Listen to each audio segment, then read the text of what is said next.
Then they came to the other side of the sea, to the country of the Gadarenes, and when he had come out of the boat, immediately there met him out of the tombs a man with an unclean spirit, who had his dwelling among the tombs, and no one could bind him, not even with chains, because he had often been bound with shackles and chains, and the chains had been pulled apart by him, and the shackles broken in pieces, neither that could anyone tame him. And always, night and day, he was in the mountains in the tombs, crying out and cutting himself with stones.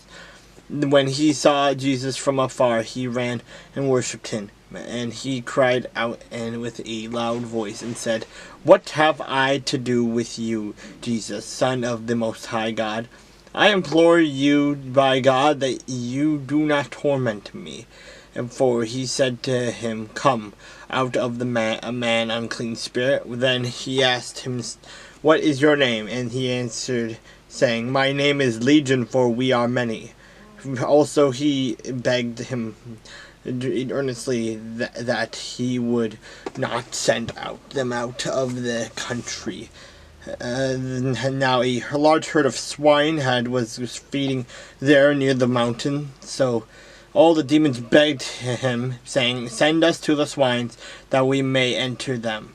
And at once Jesus gave them permission. Then the unclean spirits went out and entered the swine. There were about 2,000, and the herd ran violently down the steep place into the sea, and drowned in the sea. So those who fed the swine fled, and they told it in the city and in the country, and they went out to the sea what it was that had happened.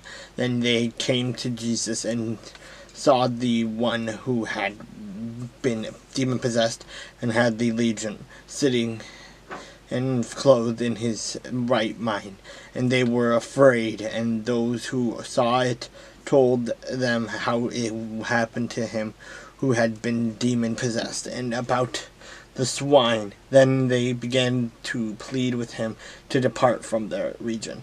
And when he got into the boat, he who had been demon possessed begged him that he might be with him. However, Jesus did not permit him, and said to him, "Go home to your friends and tell them what great things the Lord has done for you, and how he has had compassion on you." And he departed and began to proclaim in Decapolis all that Jesus had done for him, and all marveled.